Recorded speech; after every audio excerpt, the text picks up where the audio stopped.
Hi, Ann Shepard here talking about emotional freedom technique, EFT tapping.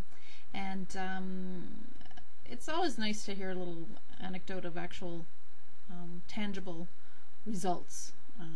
The 1-minute wonders or the short-term healings rather than the onion and the many layers of healing that goes on. And to hear about the tapping healing someone. And I have a friend I've been talking with, and she has been a long-term sufferer of restless legs. She didn't really have a term for it until recently. She always just felt sort of twitchy, and when little, it was growing pains. And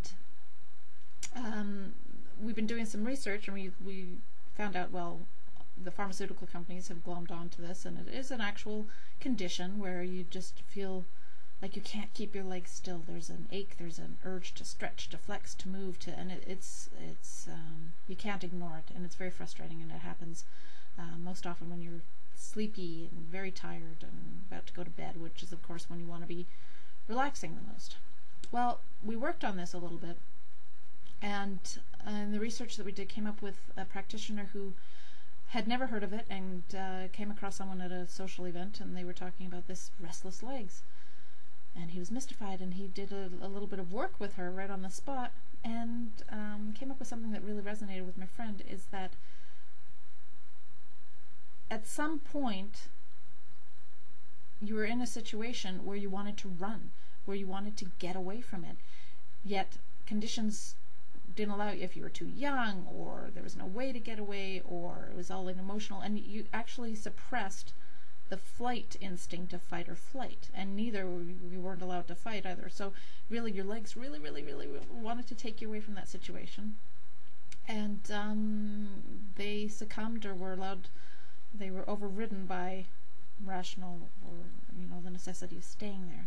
And when we talked about it further, my friend said, it happens mostly when I'm really tired, I'm overtired, and I've just got stuck on the couch, and I should have gone to bed, but I didn't, and so I'm starting to beat myself up about why don't you go to bed, and then all the kind of bad self-talk, the critical voice starts coming up, I have so much to do tomorrow, whatever.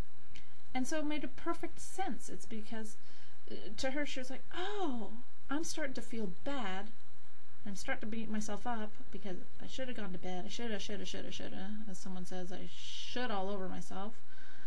And so of course I want to get away from that. I want to get away from myself, literally. My legs start twitching. I want to run away, but I can't because I'm stuck with myself, that kind of thing.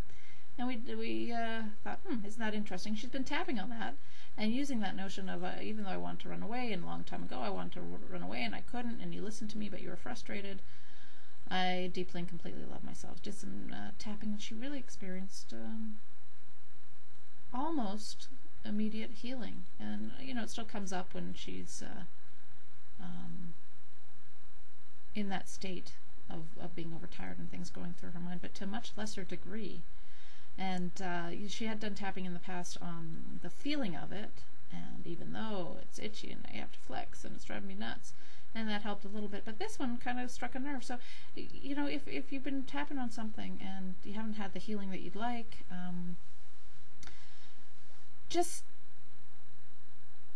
try different approaches, because it might be, she was convinced from all the media coverage and the fact that there's new drugs that, oh, it's a physical thing, and she hadn't really tapped on any angles about the emotional aspect, but her legs really wanted to take her away from this situation, and it was very interesting. So EFT tapping, some healing can happen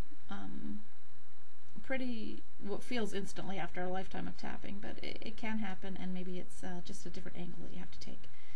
And doing some EFT tapping from different angles could just surprise you with what you come up with.